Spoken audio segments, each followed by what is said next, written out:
말씀 제목을 말하지 않을 수 없다 이렇게 정했습니다. 말하지 않을 수 없다. 왜 말하지 않을 수 없는지 같이 보도록 하겠습니다. 네, 지금 죄송합니다. 이 베드로와 요한은 아주 위기에 처했습니다. 지금 이 코트는 7주 전에 아니면 7주가 조금 넘는 8주 전에 2달 전에 예수 그리스도를 십자가에 못 박으라고 내주었던 똑같은 코트입니다. 같은 사람들이 모였습니다. 그들에게 고난이 주어졌습니다. 이스라엘에서 최고 엘리트 그룹이고 이스라엘에서 최고 권위를 가지고 있는 사람들이고 이스라엘에서 최고의 종교적인 위치를 가지고 있는 사람들입니다. 누구도 그 앞에서 당당하게 입을 벌릴 수 없는 아주 엄청난 프레셔가 작용하고 있습니다. 여러분 코트에 가보시면 그냥 괜히 위축이 됩니다. 뭐 잘못한 게 없는데도 이거 내가 이 사람들한테 걸리지 않나 이래가지고 위축이 되는데, 이 코트는 이스라엘에서 최고의 코트인데 거기 서 있는 두 사람은 우리 성경 본문에서 보시는 대로 교육을 받은 적이 없습니다. 그러니까 누가가 이렇게 교육을 받은 적이 없다라고 기록한 걸로 봐서 아마 글도 몰랐던 것 같아요. 신학교를 나온 적이 없고 석사학이나 박사학이나 교육을 받은 적이 없습니다. 훌륭한 선생님 밑에서 트레이닝을 받은 적이 없습니다. 영향력이 있는 사람들이 아닙니다. 부와 권력을 가지고 있는 사람들이 아니고 머리가 좋은 천재들이 아닙니다. 그런데 베드로와 요한은 뜻밖의 오늘 아주 용감합니다. 아주 거침없습니다. 하고 싶은 말을 다 합니다. 여러분 부형들아, 이스라엘 사람들아, 너희가 십자가에 못 박혀 죽인 예수는 무덤에 머물러 있을 수 없기 때문에 하나님이 그를 다시 살리셨다. 그는 하나님의 메시아였다고 꾸짖습니다. 말을 한마디 뻗고 잘못하면 거기서 바로 잡혀갈 수 있는 거죠. 특별히 여기 사두개인이라는 이 종파는 지난주에 말씀대로 부활을 믿지 않습니다.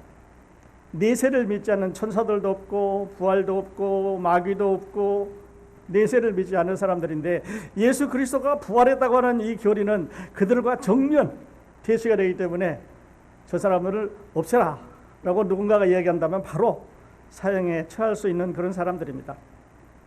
그런데요, 누가는 묘한 한마디 단어를 우리에게 주심으로 대단한 이 용기의 근원을 말해주고 있습니다. 13절 마지막 부분에 보면 또 전에 예수와 함께 있었던 줄로 알고, 이 말을 누가가 우리에게 전해주므로 그들이 좋다, 공부 안 해도 좋아, 권력 없어, 돈 없어, 배운 적 없고 선생님 밑에도 백 없고, 그런데 한 가지, 전에 예수와 함께 있었다고 하는 놀라운 사실이 이들을 이러한 이 사람들 앞에서 증거하게 만듭니다. 과거에 예수와 함께 있었습니다. 그리고 이 40여 년 된 안진뱅이를 살릴 때 예수 그리스도의 이름으로 일으켰습니다. 그러니까 전에도 예수와 함께 있었고 그 예수가 지금도 이 사람들과 함께 있다고 하는 사실을 알려줌으로 인해서 여기 있는 많은 사람들의 클레임을 무효로 만드는 과정을 지금 우리는 보고 있습니다. 그러면서 그 옆에 병 나은 사람이 서 있습니다. 그러니까 병 나은 사람이 없다는 증거라도 없으면 이건 무효라도 시키겠는데, 매일 성전 문 앞에 다니면서 보던 그 40년이나 됐던 사람이 여기 서 있으니까 이건 할 말도 없습니다. 무서운 공포 분위기, 금방 폭탄이 터질 것 같은, 내관을 잡아당기면 금방 거기에서 사형 아니면 돌로 치자 하는 어떤 분위기가 조성이 되고 있는데요. 다음 장으로 넘어가기 전에 저는 여러분에게 이런 질문을 하고 싶습니다. 여러분은 언제 예수와 함께 있었습니까? 한번 기억해 보십시오. 나는 언제 예수와 함께 있었나? 누가는 우리들에게 이 순간을 소개하면서 전에 예수와 함께 있었다고, 그리고 지금도 예수 그리스도의 이름으로 안진뱅이를 살렸다고 예수가 지금도 함께 있다고 말하는데, 여러분은 언제 예수와 함께 있었습니까? 한번 더듬어 보십시다. 예수와 함께 있었다면요, 예수님을 만나셨다면, 예수 그리스도의 제자가 돼서 지금까지 예수를 따라왔다면 우리가 사랑하는 사람의 상대가 달라집니다. 사랑하는 상대가 달라지는 거죠. 세상의 가치관이 달라지니까요. 그전에 좋던 것이, 이전에 좋던 것, 이전에 살아가던 것들이 가치가 없어지고 예수 그리스도라고 하는 본이 있는 하나님의 아들을 향해서 우리는 사랑을 고백하게 되고, 시간을 내주게 되고, 마음을 내주게 되고, 이야기를 하게 되고, 우리의 삶을 그를 따라가게 되는 변화가 생깁니다. 예수 그리스도와 함께 있었다면 대화의 내용이 달라집니다. 예수님 믿는 사람 만나보십시오. 한번 2, 3분 지나고 인사하고 나서 예수님 이야기하기 시작합니다. 교회 이야기하기 시작하고, 내가 은혜 받은 이야기하기 시작합니다. 대화의 내용이 달라지고요. 가치관이 변하기 때문에 삶이 변합니다. 그리고 기도하게 되고, 성경 읽게 되고, 교회에 헌신하게 되고, 많은 사람들을 불쌍하게 여기게 됩니다. 예수님을 믿었다고 하는 증거지, 예수 그리스도와 함께 있었다고 하는 증거죠. 뿐만 아니라 우리 안에 용기가 있습니다. 용기가 생겨서 사람들에게 담대하게 예수를 전할 수 있는 그런 우리 자신으로 변해가는데, 베드로와 요한은 전에 예수와 함께 있었다고 하는 그 놀라운 사실, 그 한마디 짧은 문장 때문에 거기 있는 많은 이스라엘의 최고 지도자들 앞에서 지금 시골 촌놈이 낯 놓고 격자도 모르는 예루살렘에 와가, 낯 놓고 격자도 모르는 이 무식한 사람이 여기 와서 예수 그리스도의 이름을 전하고 있는데 아무도 대항을 못합니다. 8주 전에는 예수를 죽여라, crucify him, 죽이라 그랬습니다. 그리고 살인자도 내놓으라 그랬습니다. 죄를 찾지도 못했지만 그냥 죽이라고 그랬는데 오늘은 아무 말도 못하고 있습니다. 예수보다 더 약한 사람인데 어떻게 그럴 수가 있을까요? 그러면서 산헤드린 공회 의원들은 이제 비밀 회의를 시작을 합니다. 우리끼리 모입니다. 너희들은 좀 나가 있으라고. 두 사람을 다 내보내놓고 의논을 합니다. 이 사람을 어떻게할까? 자, 분명히 표적과 기사가 나타난 것을 많은 사람들이, 예루살렘에 있는 사람들이 보았고, 또 저기 있는 사람으로 말미암아 우리도 부인할 수 없는 증거를 가지고 있는데 어떻게 할까 의논을 합니다. 의논을 했는데 한 가지 여기서 우리가 궁금한 거는요, 누가가 이 사실을 어떻게 알았을까 하는 거죠. 지금 비밀 회담입니다. 베드로와 요한 나가라 그랬고, 산헤드린 멤버만 자기네들끼리 유명한 사람, 높은 사람, 공회 의원들만 모여서 의논을 하는데 거기 누가도 없었습니다. 요한도 없었고, 베드로도 없었고, 바울도 아직 없었고, 그런데 그들이 그 안에 들어가서 서로 의논했다는 내용을 우리에게 알려줍니다. 그러니까 누군가가 그 의논을 할 때 그 안에 있었다고 하는 말이죠. 누가 있었을까? 우리는 생각을 해봅니다. 아마 니고데모가 있었을 거고, 아마 요셉이, 아리마대 요셉이 공회 의원이니까 거기 있었을 거고, 근데 그 사람들은 아직도 쫄병이니까, 바울도 바리새인으로 공회 의원이라고 했지만 아직 쫄병이니까 아마도 가말리엘이라든지 이런 높은 사람들이 의논하는 얘기를 나중에 바울에게 알려주고, 바울이 누가에게 알려줘서 우리에게 궁금하지 않게 그 내부에 있었던 비밀 회담을 알려주지 않았을까 하는 생각을 해보게 됩니다. 산헤드린이 이제 결정을 합니다. 자, 분명히 범했습니다. 가르칠 수 있는 자격, 가르치지 못할 사람들이 백성을 놓아놓고 가르칩니다. 예수의 부활이 있다고 하는 걸 말해서만 안 되는데 부활이 있다고 막 소리를 지르고, 사람들이 와 박수를 치고 예수를 믿습니다. 성령을 받았다고 소리를 지르고, 첫날에 3,000명이 모이고, 오늘은 수만 명의 사람들이, 아마 수천 명의 사람들이 꽉 모였는데, 예수님께서 내가 선한 목자라고 외치던 그 솔로몬 광장에 모였는데요, 자격이 없는 사람들이지. 성경을 가르칠 수 있는 사람, 바리새인, 서기관, 그러니까 학자들이 가르칠 수 있었습니다.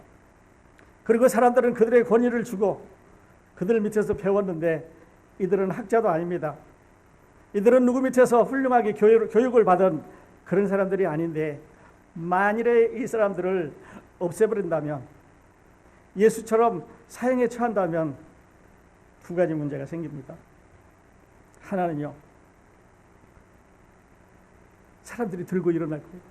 저 사람 말들이 맞는데 저 사람이 지금 한 2달 동안 이 예루살렘에 생겨나는 무시무시한 일들이 터지고 있는데 그들 가운데서 저분들이 역사하고 있는 게 맞는데 진실을 없앨 수가 없다는 거죠. 그래서 결정을 합니다. 위협을 하는 거죠. 앞으로 예수 이름으로 가르치지 마라. 예수 이름으로는 절대 가르치지 말라고 위협을 해서 밖으로 내보냈습니다. 그러니까요, 뭐 감옥에 간다든지 돌로 치겠다든지 아니면 벌을 주겠다고 하는 항목이 있는 게 아니라 그냥 하지 마라. 그렇게 말합니다. 여러분, 베드로와 요한이 그 얘기를 듣고요.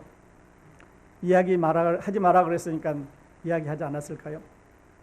베드로와 요한이 아시는 대로 그렇게 말합니다.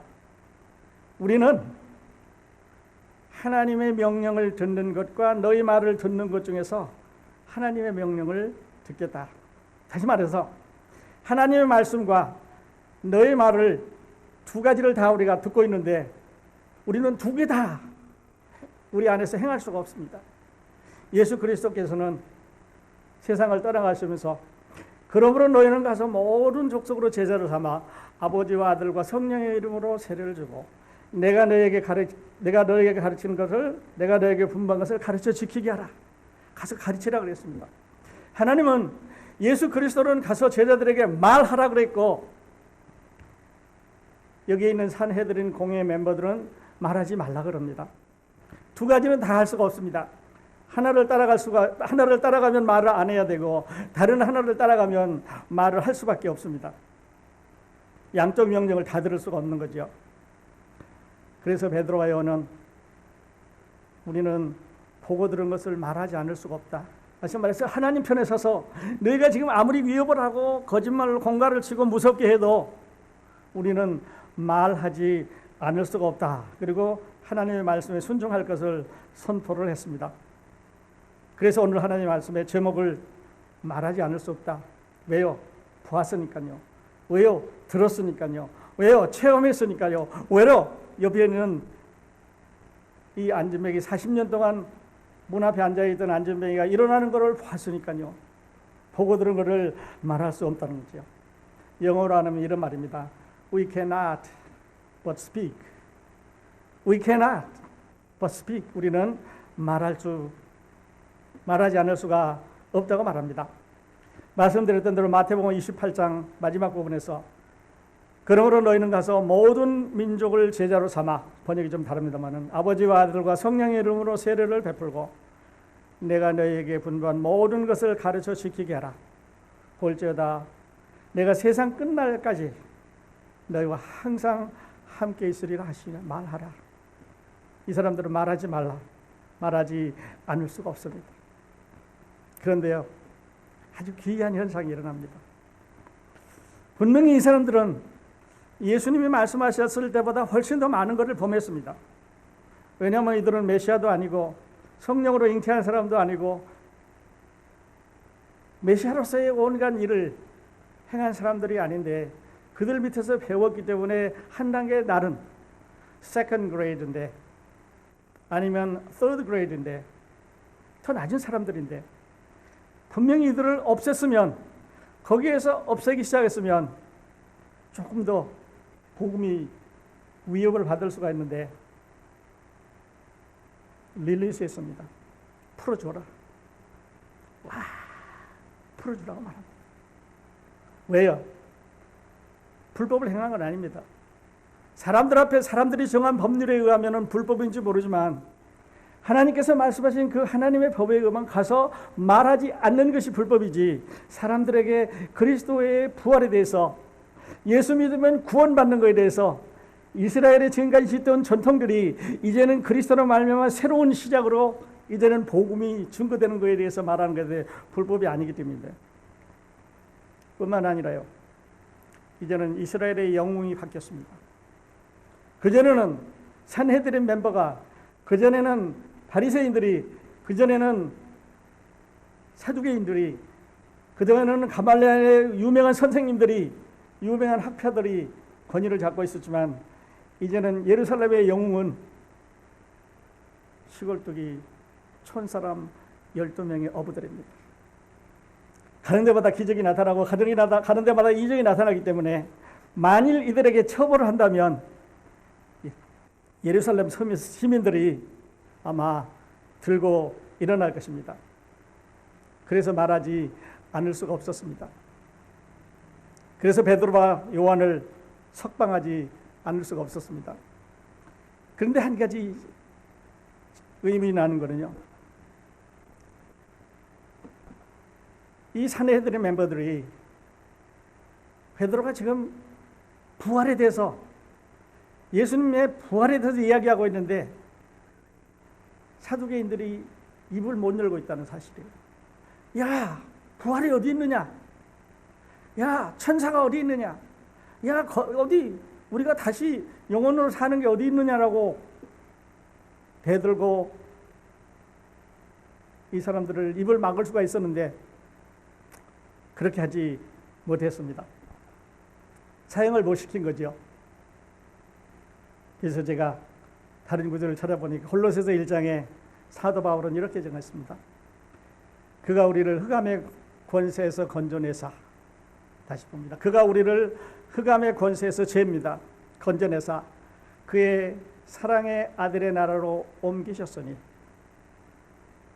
그 아들 안에서 우리가 구속 곧 죄 사함을 얻었도다. 예수 그리스도가 우리 장로님 찬송 부르신 대로 갈보리 산에서 해결됐습니다. 여러분과 제가 이 문제를 해결하기 위해서 찾고 찾았는데 우리 안에 있었던 게 아니라 바로 갈보리 산 위에 그 십자가에 있었습니다. 그리고 사도들은 지금 이 기쁜 소식을, 이 굿뉴스를 It's not here, it's not for you, it's not from you, you cannot make it, but here God offer for you. 하나님께서 여러분에게, 우리에게 주셨습니다. 그래서 그를 믿으라고 하는 거죠. 그 아들 안에서 우리가 구속 곧 죄 사함을 앞으로 얻을 게 아닙니다.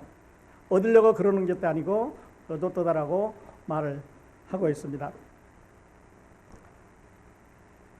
부활을 언급하지 않은 이유는요, 그러니까 부활을 언급했는데 사두개인들이 덤벼들지 않는 것은 할 수가 없었습니다. 이제 사두개인들은 자기들이 잘못한 것을 아마 생각했을 것입니다.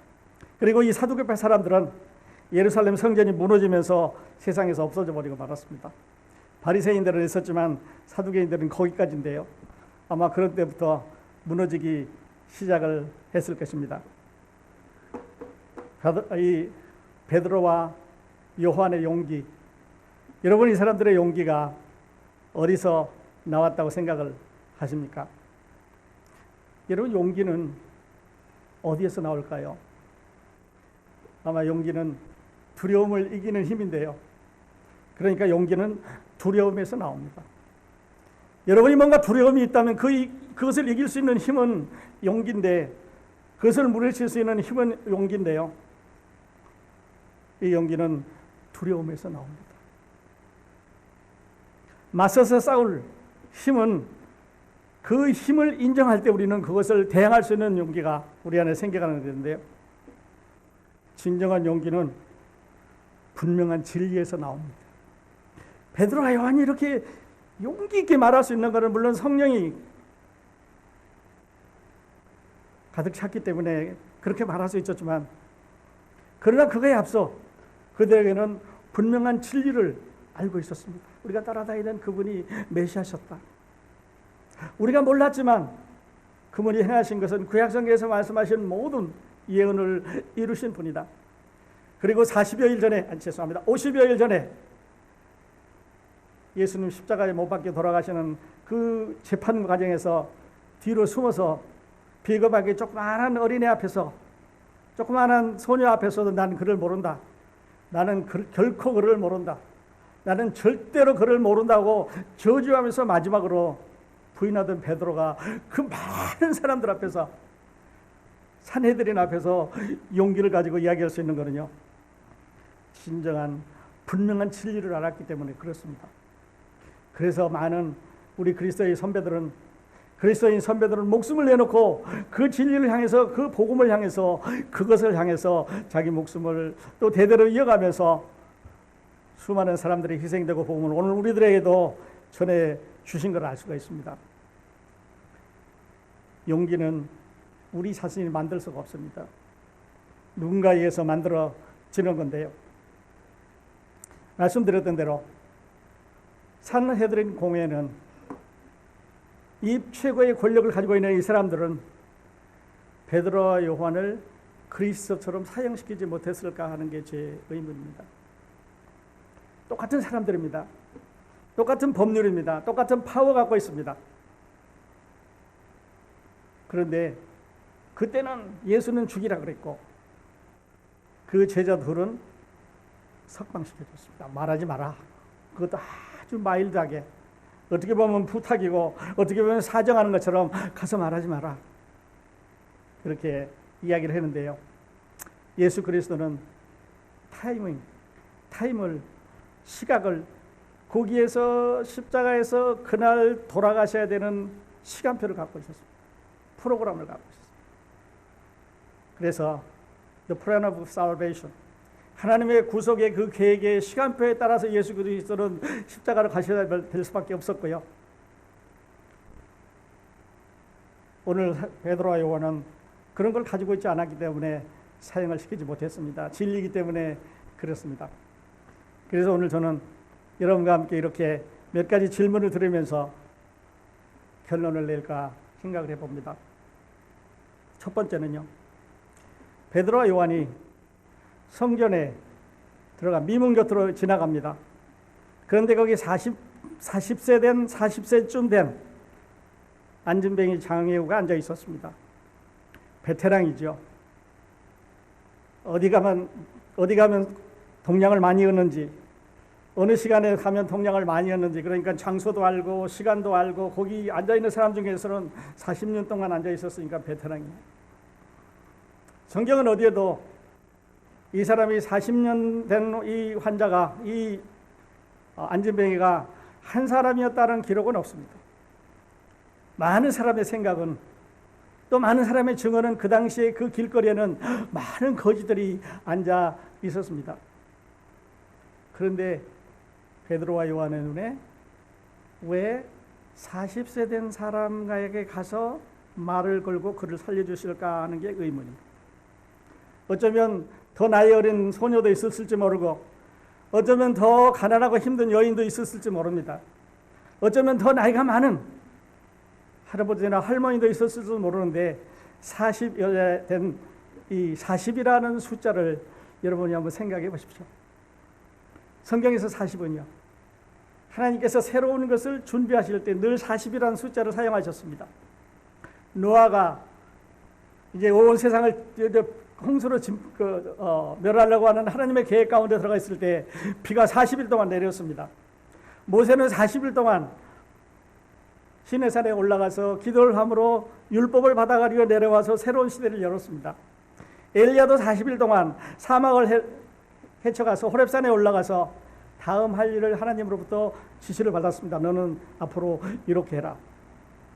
이스라엘 정탐꾼들은요, 가나안에 들어가서 40일 동안 정탐하고 돌아와서 공격합시다.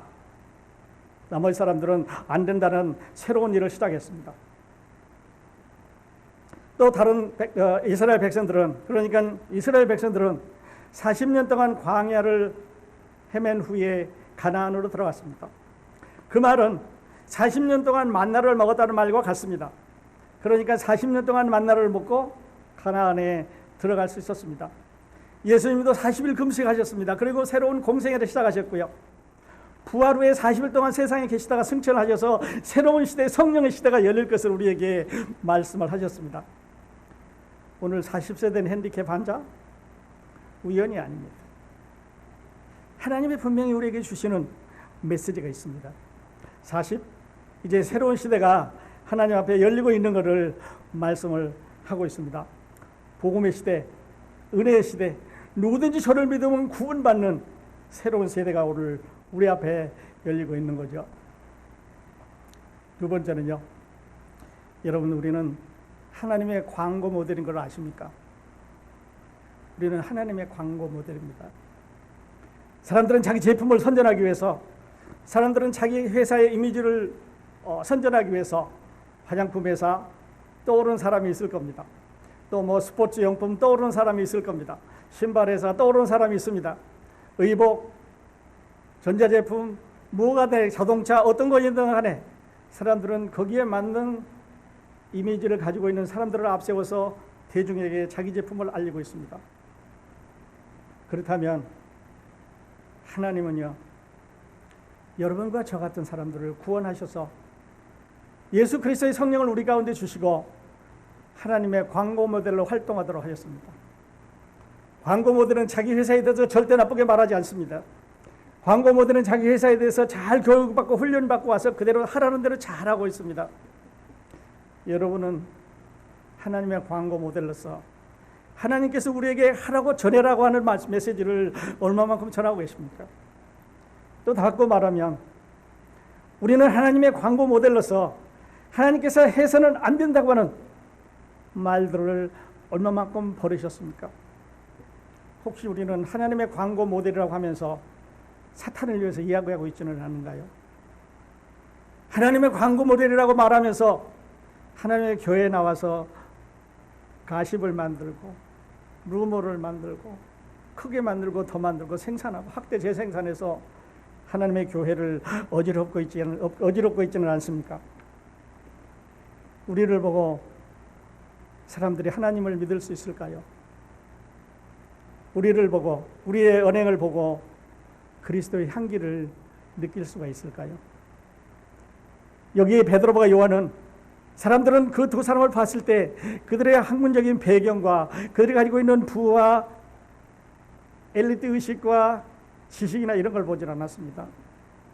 예수 그리스도의 영을 보았는데요, 우리는 많이 안다고 하는 것을 말하는 게 아니라 하나님이 우리에게 맡기신 광고 모델로서의 자격을 행사하고 있느냐 하는 것을 한번 생각해보자 하는 것이요.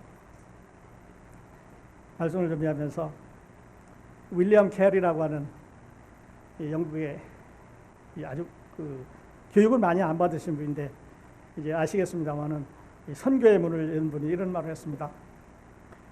하나님으로부터 위대한 일들을 기대하라. Expect great things from God. 하나님을 위한 위대한 일들을 도전하라. Attempt great things for God. 하나님은 우리에게 위대한 일을 해주실 것을 믿고 우리가 하나님을 위해서 위대한 일을 한번 도전해보자 하는 말을 했습니다. 자, 이제 말씀을 마칩니다.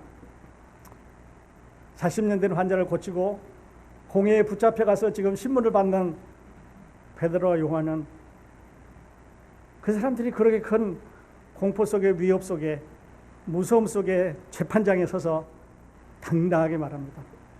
우리는 당신들이 말하는 거하고 우리 하나님께서 말씀한 그 두 개를 다 지킬 수가 없으니 당신은 지킬 수가 없고 하나님 말씀을 계속할 수밖에 없다고 합니다.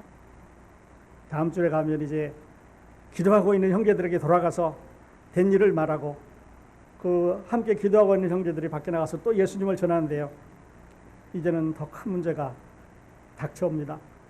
어떤 문제가 닥쳐올지 우리 한 주 동안 기도하면서 우리 생각하는 일은 주간이 됐으면 좋겠습니다. 기도하십시다.